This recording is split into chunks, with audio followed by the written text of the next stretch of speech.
This is a great gathering every year that I always look forward to it, attending and, meeting those challenges and doing things that are not what we're used to doing. That's very heathen. So thank you to the Hearth for hosting and having us out. And I was going to do a class today about a very important and well-documented ritual in heathenry. It's a libation ritual or drinking ritual, which if you're not heathen or you don't know, that just sounds like an excuse to have a good time and get rowdy. But it's not. It's more than that.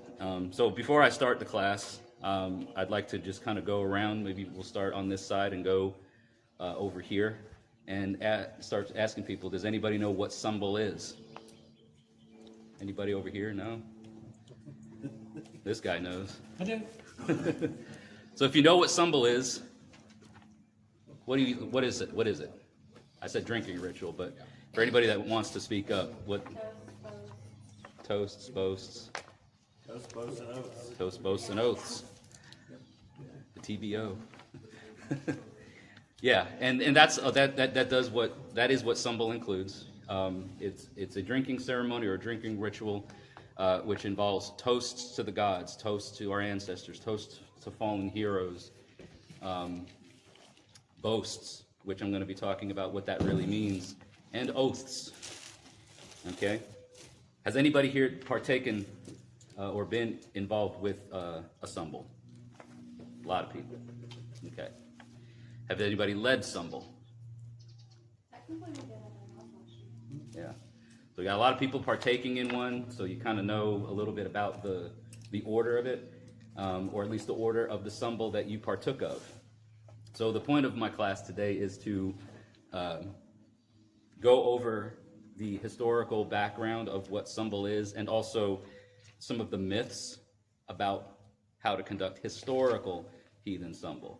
So bear in mind that what I'm talking about are the historical attestations and the historical way of doing it. If you've been part of Symbel and some of the things that I say weren't present or were different, doesn't mean it's wrong, it just means that it's different, right? Or it's wrong in the historical sense. Doesn't mean that it's inherently wrong, it's just not a historical way of doing it. So it is a central thing to Old Ways heathenry. It's been mentioned in multiple literary sources, which include the Beowulf saga. I didn't bring it today, but I have a copy of Beowulf. But if you want to look up where it's mentioned in that saga, you can look in Beowulf lines 489 through 675. The stanzas and stuff are numbered, so it's 489 through 675. It's mentioned in, and that's an Old English poem, by the way, Beowulf. It's also mentioned in the Lokasenna poem, which is a poem in the Poetic Edda, so it's a Norse poem. And I say it's mentioned, I mean that the things that happen in Lokasenna so the Lokasenna is the story of when the gods go to Aegir's hall and there's a big feast and they're gathering, and then Loki shows up and ruins the whole thing with his insults. That's a Symbel. They're partaking of feasting and drinking with each other, and there's flighting that goes along, which I'm going to be mentioning later on too. So it's mentioned in the Lokasenna. It's also mentioned in two sagas found in the Heimskringla. So the Heimskringla is a collection of stories about the Norwegian and Swedish kings. And in the two sagas, one is the saga of Håkon the Good and the saga of King Olaf Tryggvason. And Symbel is mentioned specifically in those sagas as well. Lastly, in the Saxon Heliand, which if nobody's known that is an Old Saxon poem, and it's told as the story of the Christian Jesus Christ as a drottning or chieftain. So it's kind of the stories of Jesus and his disciples with a Germanic heathen twist to it, or angle put to it. So those are some of your historical literary sources where Symbel is mentioned. Now, so for the folks here that have partaken of Symbel, anybody that's partaking, anybody wants to say, what were some of the things that were present at Symbel? Talking items, the pattern, the order in which things were going. What was the Symbel like that you partook of? I know with me, everybody had to come see me, like with ours, before you do an oath, to make sure the oath is legitimate and not, something just radically out there that you wanted to be able to do. Okay.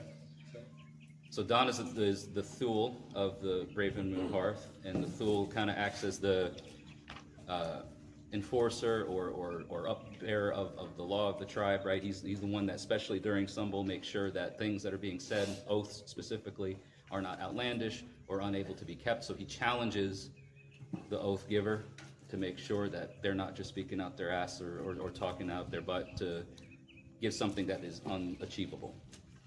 So oaths are definitely part of it, and the regulator or the person who kind of makes sure that those oaths are again not outlandish. That's usually a very active thing in Symbel. Anything else? We make sure that there's alcoholic and non-alcoholic options. Okay, alcoholic and non-alcoholic options. That's a good point, because a lot of folks that maybe want to partake of Symbel, it is a drinking ceremony, so alcohol is usually present.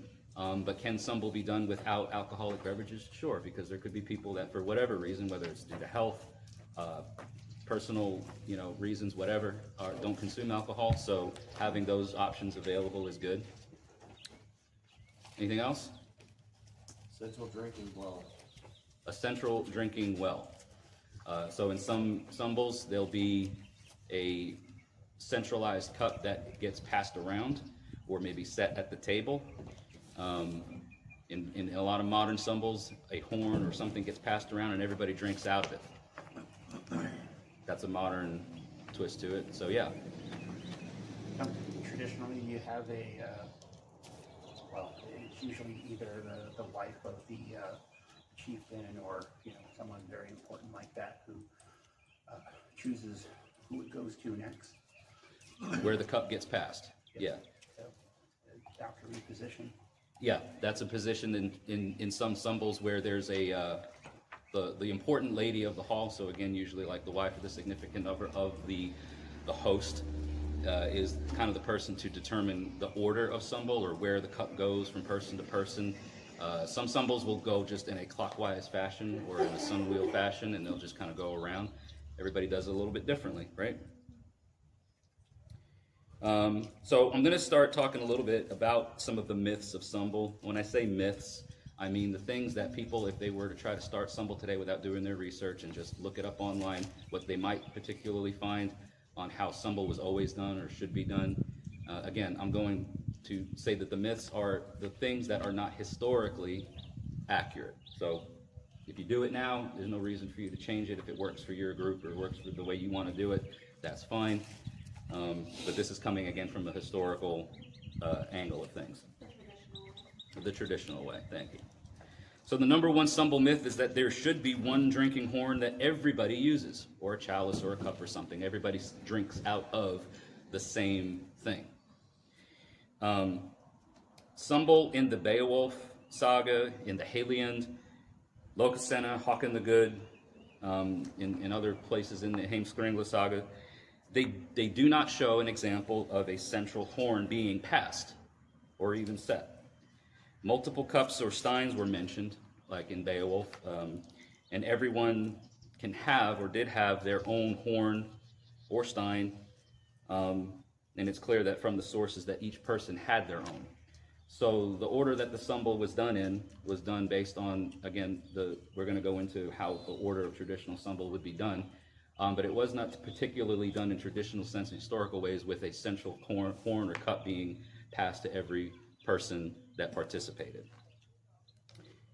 Another myth is that Symbel should be circular. Like I talked about before, some Symbels, if you've partaken or gone through, it goes in a kind of a clockwise fashion or in a circular fashion. Symbel always, in the traditional sense, starts with the host and the wife or the lady or the significant other of the host. Whoever's leading the Symbel, that female partner is the next person in line. But after that, and particularly we see in the Heimskringla sagas and Beowulf, there is no definite circular format that the Symbel takes.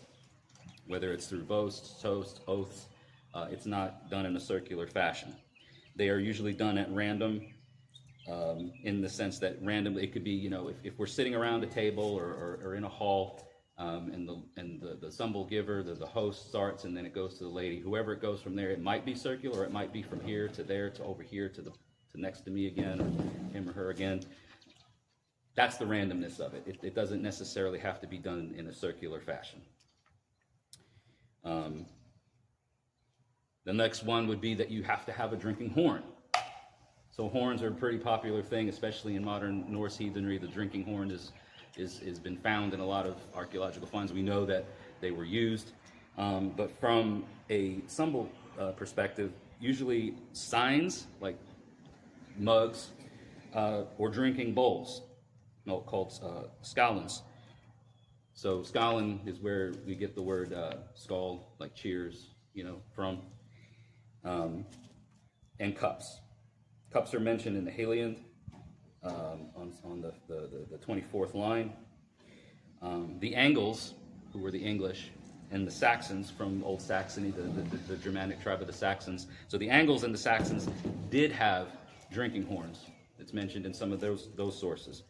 But the drinking horns were less popular in those regions than one might think, because archaeological digs and discoveries have found that those items were found in funeral mounds of folks who were of the nobility, or they were high-ranking in society. So it was important. It was a status symbol. If you had a horn, you were kind of a big deal.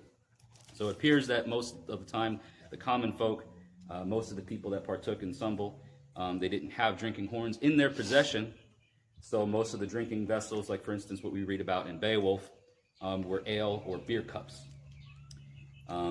Beer and ale cups also imply that mead, honey wine, was not the only form of alcohol used in Sumbel, which goes into the next myth, that mead is the alcoholic beverage that must be used for Sumbel. So again, in the Old Saxon, particularly the Old Saxon poetry like Beowulf, we don't read about anything called Mead-Halls. There were wine halls, and particularly Beowulf. There are both mead halls and beer halls, but beer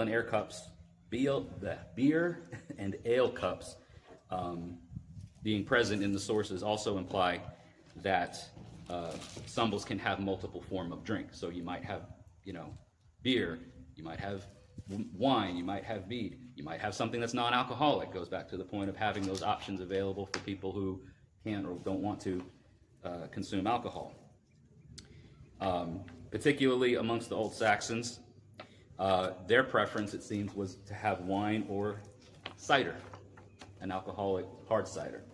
So if you guys are not into having beer or mead, but you like your cider and you want to put that into your Sumbel, that's also historically attested. Mead doesn't get mentioned in any of the surviving Old Saxon poetry, but it doesn't mean that this beverage was unknown to the Saxons specifically. Ale is mentioned a lot in the Old Saxon texts, and it's quite frequent. So cider, ale, and wine would be perfect if you want to fashion your Sumbel after something of the continental Saxon flavor or variety. So those are some big myths and things that, again, if you just want to do it like a Google search about Sumbel and what needs to be there, you might say, you know, oh yeah, you know, you have to have mead, or you have to have a horn, it has to go in a circle. And hopefully this helps clear up some of the myths that you might find coming from a historical angle. So now that we know of some popular myths, what are some facts? What do we know are present in a traditional heathen Sumbel? Number one is that Sumbel does include things called yelps and bayets. So a yelp, and it's spelled G-I-E-L-P, and in the Old English and the Old Saxon, that G says a yeah kind of sound, if it prefaces a vowel. So a yelp and a bayet. The yelp is a boast, and it's a boast of one's ancestry or past deeds. And then the yelps are usually followed by a bayet, and the bayet is the boast to do something. So, you know, it wasn't necessarily, let's just, you know, talk about how great I am and what I'm going to do. It was, I am Beowulf. son of so-and-so who was the son of so-and-so, and they did great things. They, conquered this kingdom. They did this thing and they did the other. So your yelp is to recall back to your ancestry and to say great deeds, great things about your ancestors. And then the bayat that comes thereafter is the boast, to say, because I am the son of so-and-so, because they did these great things, I will now do something to be as great as they are, to keep their fair fame, to have their name live on, and to, that whole thing. So that's one thing, is bayats and yelps are definitely a part of Sumbel. Another fact is that what Sumbel begins, what begins the Sumbel ritual. So Sumbel begins with prayers to the gods, goddesses, and toasts to the ancestors. This portion of the Sumbel contains what is referred to in the sources as the Beowulf, or the Bragaful, which is the leader's boast. And Sumbel, basically what Sumbel is, I said earlier about what Sumbel is. Yes, it's drinking, but why are we drinking? What is this whole thing? What's the purpose of it? So the purpose of Sumbel is to have people together and essentially do something to weave their fate into the well of Urd, the well of what things have already happened, where things have been placed in that metaphysical well. Now we're speaking and we're doing things that are being added to that well to increase and enhance our luck, our might, our main, our reputation, all of these things. So the Sumbel is the ritual in the drinking fashion, is meant to weave ourselves into that tapestry. So the steins, the cups or horns, things that are being used, the drinking receptacles, these are symbols. Sure, they're used to carry the beverage that you're drinking out of, that you're drinking from, but they are also symbols of that well. So speaking over the horn, speaking over your glass, speaking over the cup is you're speaking these things into existence. And that horn, that chalice, that stein, that cup, whatever it is that you're drinking out of, is the metaphysical representation of the well, of Urd. So you're speaking these things into existence, and now they're being put into the well, and that's why it's so important that the things that happen at Sumbel, while it is a joyous thing, while it is a fun thing, while there are laughter, there's laughter, there's a lot of emotions that happen during Sumbel. There can be crying, things get very passionate, it's usually quite loud, people are clapping, banging on tables, making a whole bunch of ruckus, right? It's important to remember that what is happening is we're speaking these things into the well of Urd, and they stay there. So when it comes to the oaths and things of that nature that are binding to not only the person giving or taking the oath, but the ones that are there present, it's very important that everybody realizes that these aren't just idle words. We're speaking of things, and we're talking of things that are permanent, that are being added to this metaphysical well. Another fact of the Sumbel is that the lady of the hall, as we mentioned earlier, usually the significant other of the person giving the Sumbel, they're the ones that are pouring the drink, whether it's wine, cider, mead, or whatever other beverage.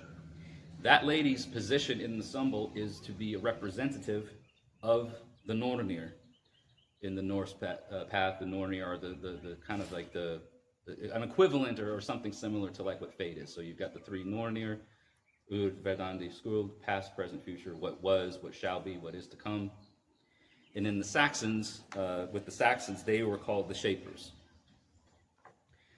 So the Lady of the Hall is a representative, or a representation, I should say, of those figures in the sacred, in the divine, because what she's doing by pouring the beverage into each person's cup is to, in a way, watering the world tree, watering that wellspring, and bringing things from the past into the present, because what's in the well has been there, and by disturbing the well, by pouring things into it, it's now stirring it up and it's bringing things into the present. So it's bringing the past into the present and tying all of that stuff together. So that is what her job is as the Lady of the Hall. It's a very important position in traditional Sumbel,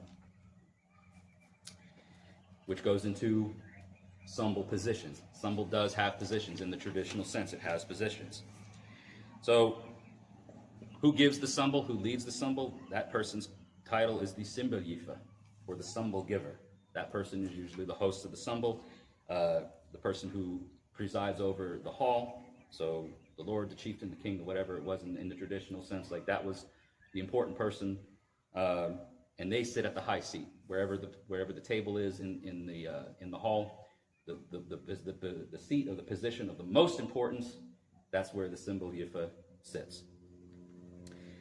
In this position, not only are they leading Symbel, but they are doing such things as giving gifts, recognizing important guests. So in the old days, if you had, another war chief or somebody coming by that was very renowned in the area, he'd probably get the next recognition or the next highest seat in the Symbel. And where people sit, how people get seated, where they are put, is very traditional in Symbel in the traditional sense.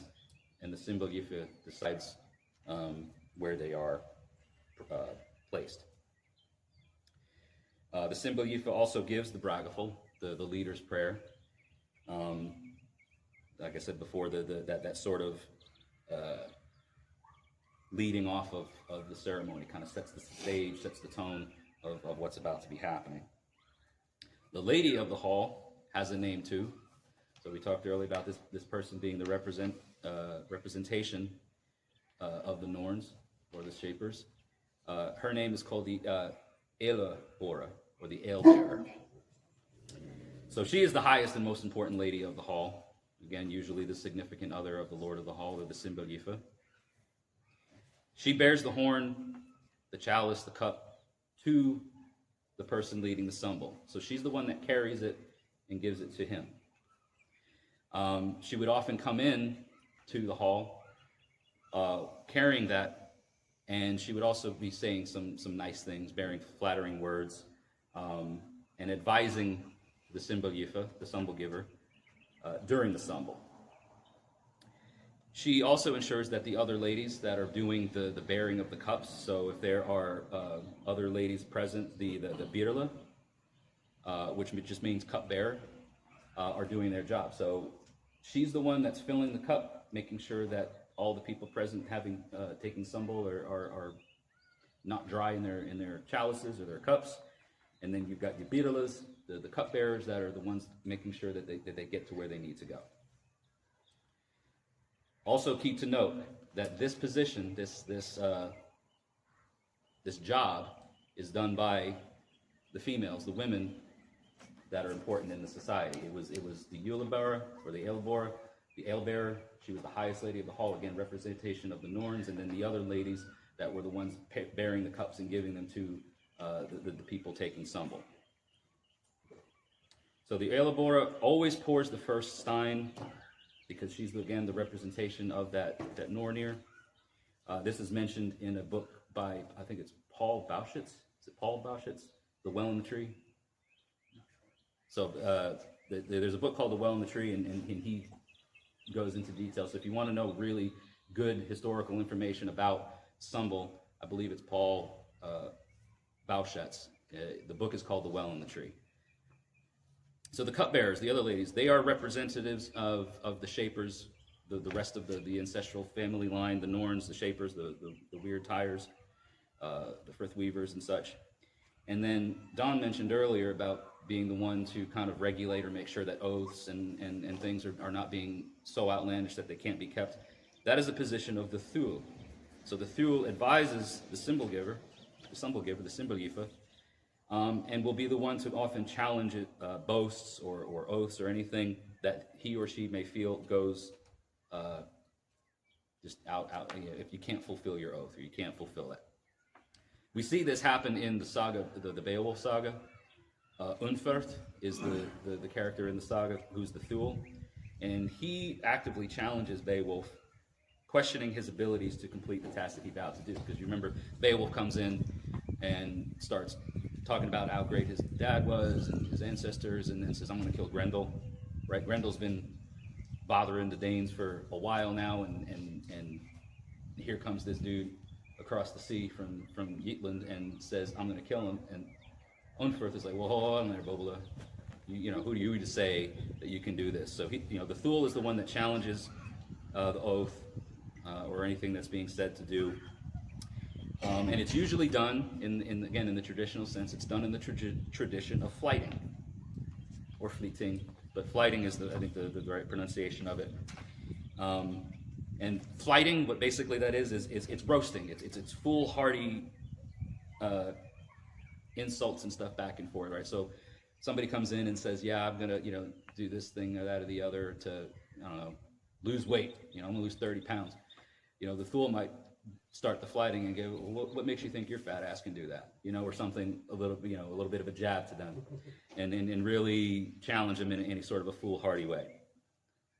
So this happens also in Beowulf, because again, Unferth is challenging Beowulf's ability. So what? You're the father of, or you're the son of so and so. Who cares? I remember he did something pretty not so nice or whatever.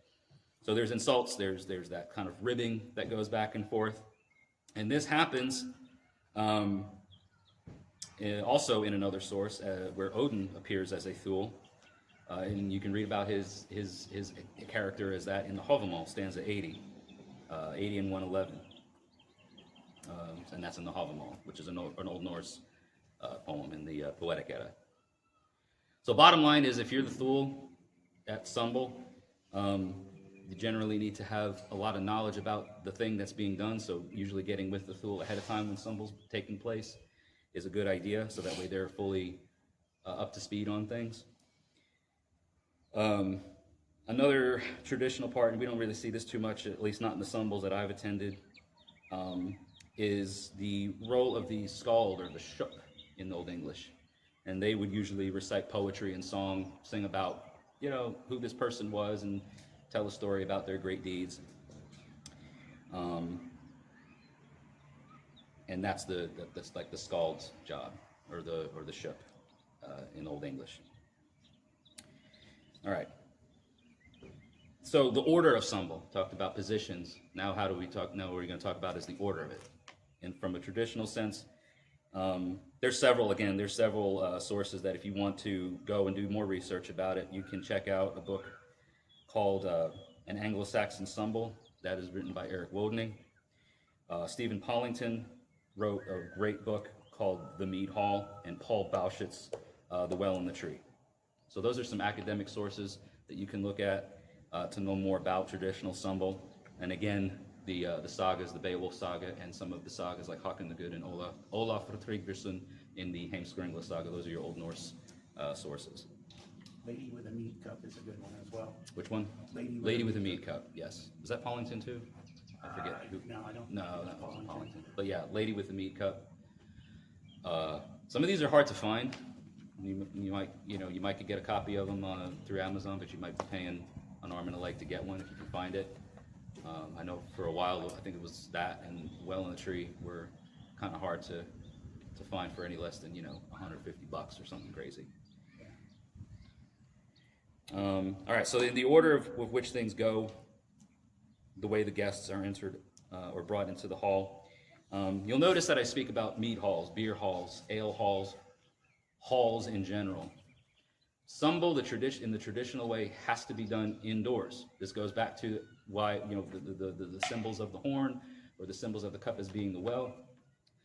Sumbel has to be done indoors because it's a contained space. It represents the walls of the well, right? When you talk about what a well is, it has, whether it's round or whatever, it has sides, it has an enclosed space. So in the traditional sense, even though we're under a roof, if a Sumbel were to be held here, traditionally we would have to construct some sort of walls to go around the space to keep it a contained area. That way everything that's being said, all the os, all the tos, all the bos, everything that's being done is contained in that central space. It's $900 on Amazon. The well in the tree, $900. Dang, yeah. I think it's worthwhile material. I don't know if it's $900 worth. You can find The other one's PDFs $300, but still. Yeah, and it's like Greg said, sometimes there might be PDFs online. I don't like to poach stuff if it's done by an academic. If they're selling it, I don't think that an academic would sell something like that for $900. I feel like that's just robbery. Find your nearest McKay's distributor. McKay's, yeah, there you go. A lot of times, if you can find an email address for the author and send them a message, they will send you a PDF or whatnot of it. That's a good point. Try to contact the author directly instead of going through the publishing company or Well, a third party. They're not getting paid for secondary No, stuff. So no, I don't think Paul's getting a commission for a $900 sale of his book. It looks like he signed it himself and there's like a handwritten message. Oh, really? Maybe he is then. Maybe he's sold out. I don't know. Paul, if you're watching this, no. Send me a copy, Right? please. All right, so the first thing, obviously, entrance of guests into the hall. People got to arrive, and they're coming indoors to do it. Then would be the seating. So, as I mentioned before, the Symbel, the Sumbel giver, the lord of the hall, he is the one that sits or assigns the seats to each person. And then they take this position of the high seat, wherever that might be. If it's a round table, if it's a rectangular long table, whatever it is, they're the one that sits at the high seat. In some Symbels I've been to, again, most of the ones that I've attended have gone circular, so there's no designated person or whatever. But in that way, if a new attendee or somebody's new to the Symbel that has never done it before, doesn't know what's going on, let's say the Symbel goes from the Symbel giver to his or her left, and it goes in a round fashion. A lot of times what I've seen happen is if that person who's new, they'll get put to the right side of the Symbel giver. That way they can observe everybody's thing before it gets to them, and they're not, right out the gate just having to do something or say something.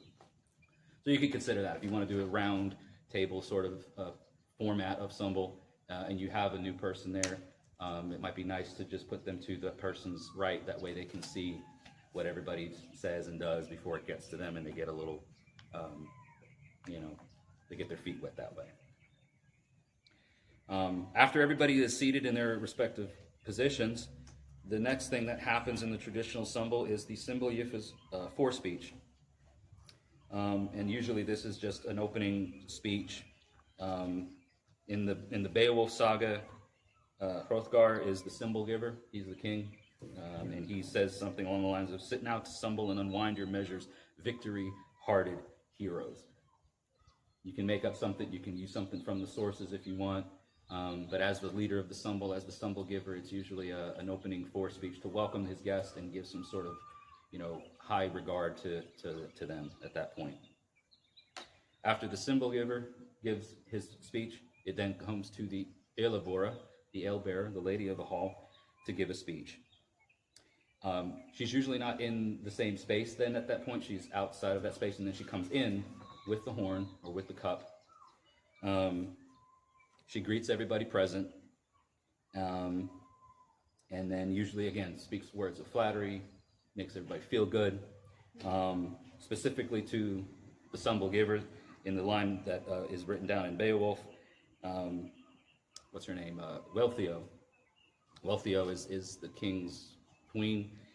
She comes in and she says, "Take this full, my lord Droton, hoard sharer. Be happy, warriors.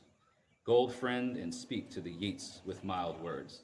So she's coming in to sort of, again, be an advisor to the Symbel giver, to kind of pump him up a bit, but also to say, these are your guests, be nice, because the Symbel giver's wife or the lady of the hall, whatever, is such an important person. Her status in the Symbel is very high up.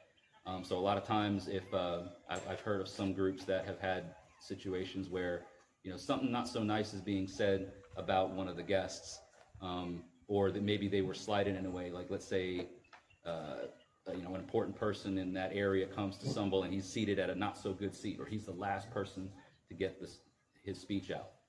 That might have been a sort of a jab to that person because the lead guy, the Symbel giver, maybe doesn't like him so much. Like, yeah, sure, he's important, but I think he did something kind of not so honorable, and I don't really like him. He can still partake of Symbel, but he's going to have the lowest seat at the house. And because the alebearer is basically advising the Symbel giver of that, if he doesn't like his position, the Symbel giver can just be like, "Hey, man, she advised me to do this. It's you want to be mad about it, anybody be mad at her, and you're not going to be mad at her, right?" So that's happened. All right, so then after the alebearer says her speech or gives her dissertation, whatever, then next comes the bregaful, the leader's prayer. So that comes on the responsibility of the Symbel giver, the Sumbel giver, who recites beads, which is an Old English word for prayer, followed by a thing called a mini, M-I-N-I, to the ancestors. And a mini is a sort of remembrance toast. So the bragaful is this boasting of past accomplishments, things that have done, usually including the group or the collective, like you folks are here now and you are joined with, Raven Moonhearth, and this is, for the last 10 years we have done Shadowmoot or whatever, if Greg were to be the one to lead the Symbel, and we've done this, that, or the other, we're all these things, and then hail to our ancestors, you might say a mini or a remembrance toast to the ancestors, and that all happens before anybody else gets a chance to say or do anything. This is all happening by the Symbel giver and his alebearer. Once that's done, this is an optional thing. If there are gifts to be given, this is when it usually happens. The Symbel giver is the one that gives those gifts. So in Beowulf, Hrothgar is the one who presents gifts to Beowulf at the beginning of their Symbel. Another optional thing is called a leut, which is the sort of song that the shup or the skald would sing. If anybody's musically inclined at the Symbel and they want to whip out their guitar or their lyre or a taggle harp or something and they want to sing a song, it's usually a song that is dedicated as a praise to the gods, the people, and or the Symbel giver, right? All right, everybody give it up for Jim over here for opening up his home to us and making us, come in here and drink his wine and beer and whatever, something like that. So those are all options, and those are the things that happen right at the beginning of Symbel. Once all of that's out of the way, everybody gets involved, and that's when the boasts, toasts, and oaths at random, which is in the traditional sense called an open full. So these are open fulls. Everybody gets the chance, usually again in order of their importance or their position at the table, get their chance to give their boasts, toasts, or speak their oaths. So each celebrant, according to their rank, how important were they at the time, right? Who was, is it this person's chieftain, that person's gothi, whatever it is, or that group's gothi, this person, group's chieftain, whatever. They are then at that point allowed to give a yelp and a bayit. So, hello everybody, I am so-and-so, the son of so-and-so, who did such great things, blah, blah, blah. I have done great things this year myself. I have, purchased land, we're growing a hoff or whatever. Whatever their great deed is that they want to boast about doing after they mention their ancestors from it, is the time for them to do it. They can, give a toast to their friends, their fallen heroes, sing a song, give prayers to the gods if they want to toast the gods at that point. It's open to that person to do all that. Once again, the whole thing about Symbel is the yelps and the bayits. So talking about your ancestors and remembering their great deeds and then boasting about doing great deeds oneself. Oathing to do something, right? This is all pretty serious stuff. The honest and truthful naming of one's ancestors, so not to be like, hey, I'm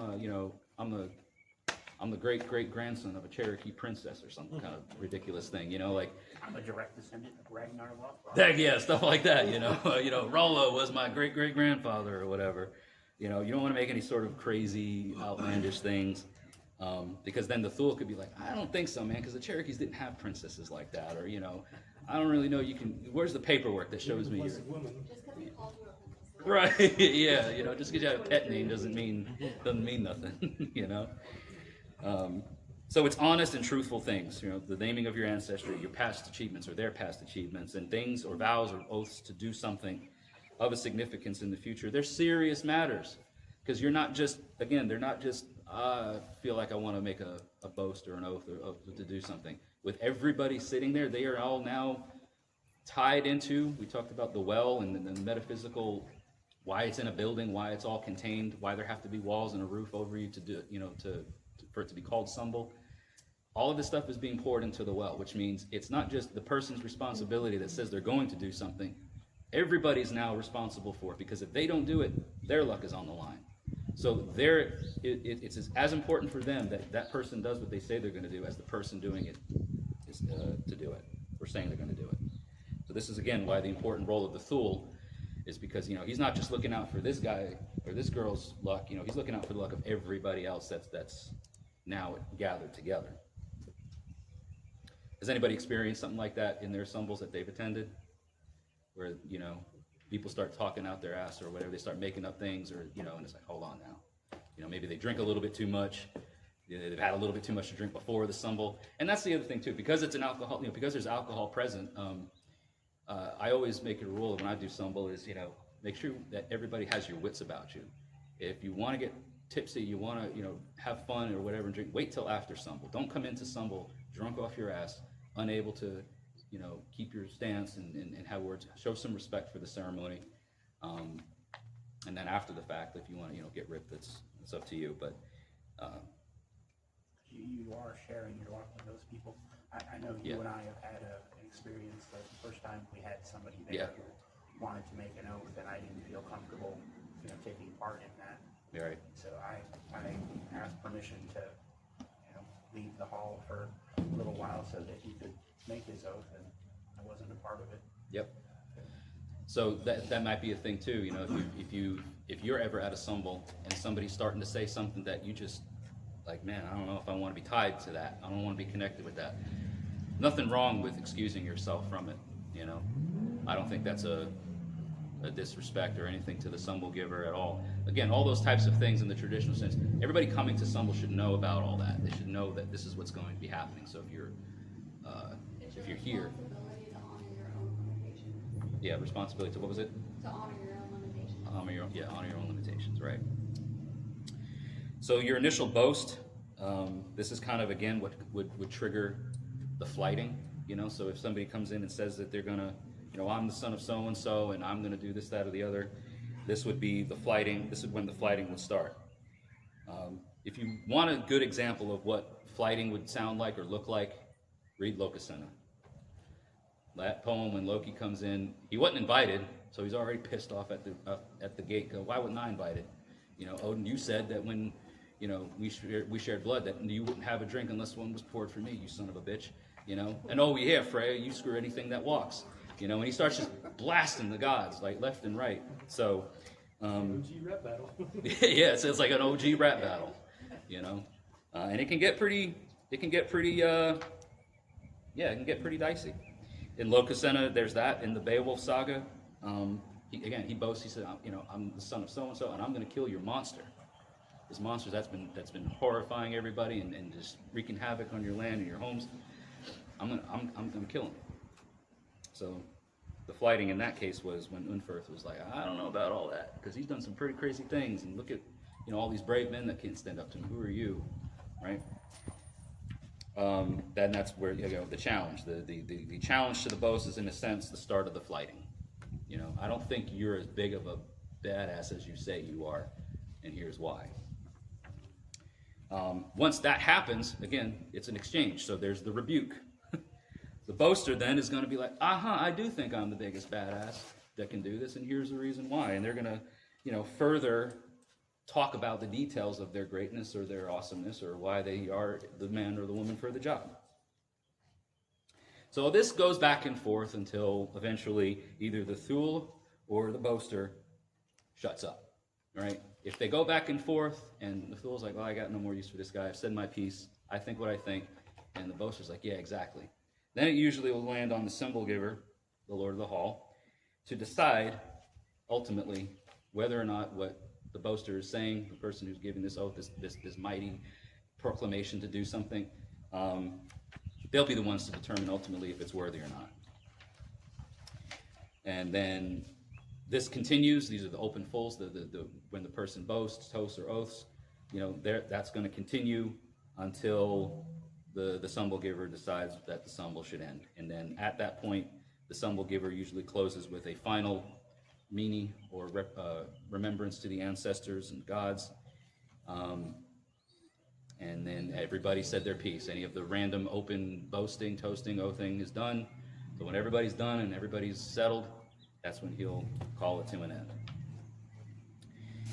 So we talked about myths of Symbel. We talked about facts of traditional Symbel, if you were going to look at it from a historical way on what you would be looking to do and how you would be looking to do it, the positions, the order, the things that are present, walls and a roof being a key thing.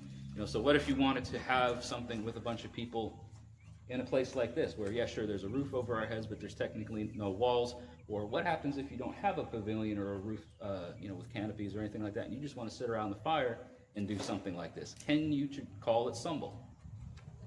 From a traditional sense, no, it's not Symbel at that point. It would be like if I were to make, you know, spaghetti carbonara and put peas in it. At that point, it's not carbonara anymore. You can't call it that.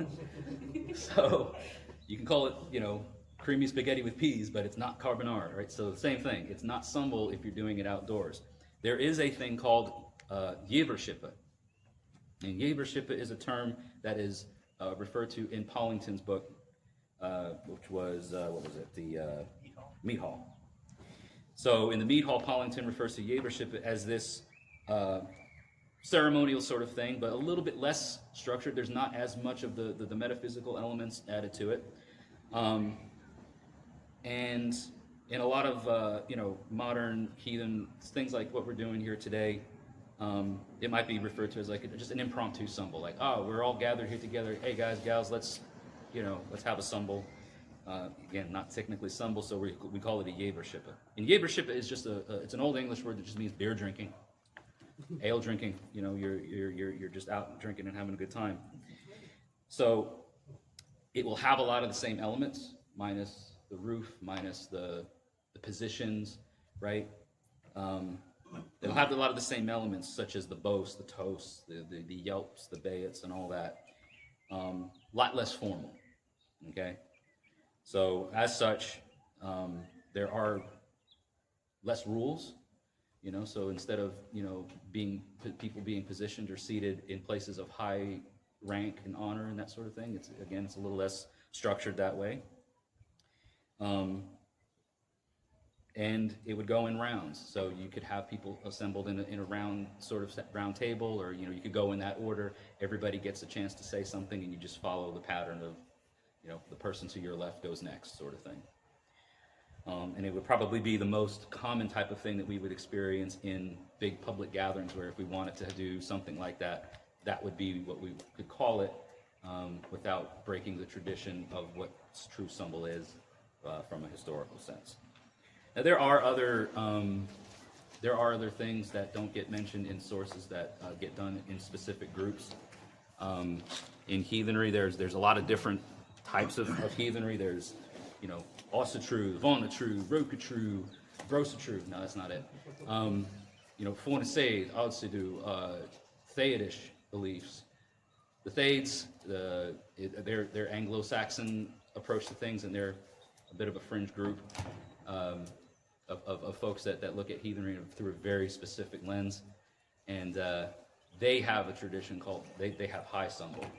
And theirs is, it's very militant, very structured after like what the war bands would have done, perhaps how the chieftains and their thanes would have done things in like the Saxon times. But there you go. There's kind of your rundown on historical Heathen Sumbel. I hope that it gave you all some information to think about if you ever want to host a Symbel yourself. I'll take questions if anybody has any, but that's all I got. Would you do this when everyone gathers, or is this only done once a year? So in the sources, Symbel was done at every holy tide.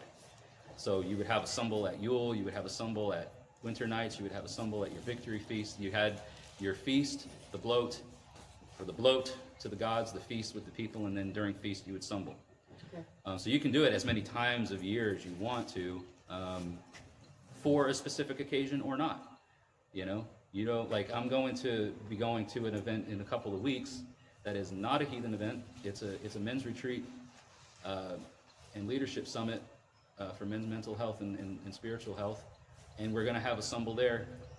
So it's not a traditional heathen thing, but the host wants to do a Symbel, so you can do it randomly on a Tuesday if you feel like it. Yeah. I do want to say too that like the oaths thing, like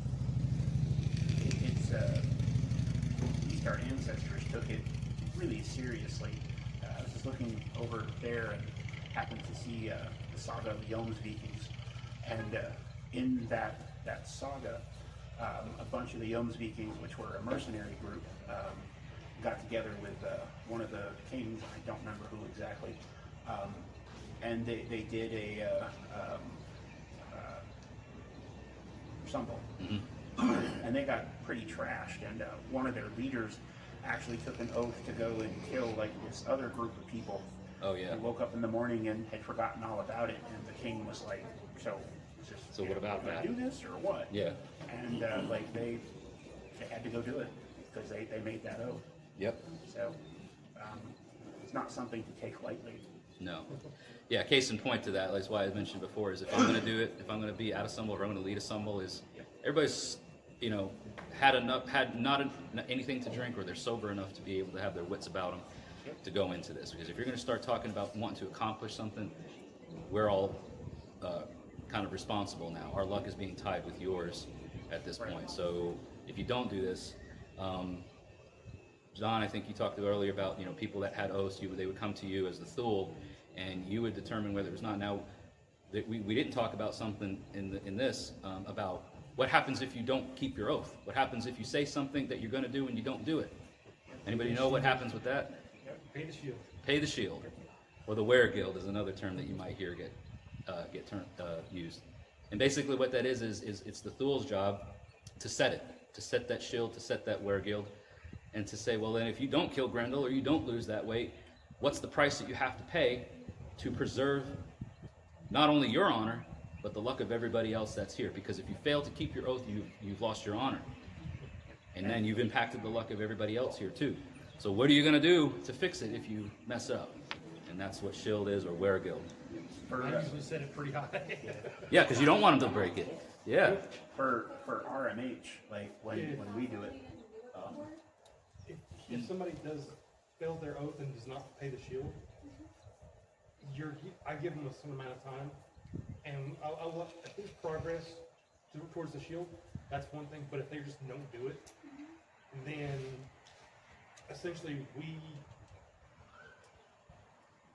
blackball them, and we leave their fate to the gods. Yeah. And in personal experience, that's only happened a few times. And those people had really shitty things happen really soon after. Yeah. So, and It's a great way to become Neath or outlaw in a group. If you don't keep your oath and you don't pay the shield, that's a one-way ticket to Neath. and Outlaw.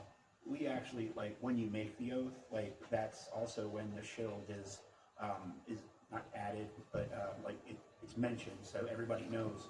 Like, for me, I actually took an oath the year that COVID happened. I was gonna go do walking and swimming and whatnot, and I didn't because couldn't go anywhere. Yeah. And part of my shield was I was going to give $1,000 to the hearth, and it sucked, but I followed through. So you kept your honor, yeah. Yeah. Yeah. So, and $1,000 ain't no drop in the bucket. Not at all. So, but yeah, I mean, like, that way people know, like, right then and there, if you're going to make this oath and you screw it up, like, this is what you're going to have to do. Yeah. And like Don said, when he sets shield, it's usually not something silly. Yeah. Yeah. It ain't just like, come over here, say you're sorry, and we'll sing Kumbaya. Like, no. Like, you gotta, if you think the oath that you were going to take was hard, the paying the shield will be even harder. Exactly. And it should be, because like you're putting your honor on the line. Yeah. And if you can't follow through with it, then that's showing that you're honorless. Yep. Mixing it with everyone else's, you have a responsibility. Exactly. well, and if somebody wants to do an oath and they don't come to me beforehand to negotiate both the oath and the shield, I won't allow them to do it. I mean, Yeah, it's off the table. You can't just pop up an oath on me like all Yeah. willy-nilly. because I mean, I've seen people try to do that, and I'm like, no, that's Yeah. That's a good practice, I think. Well, thank you, everybody. Thank you.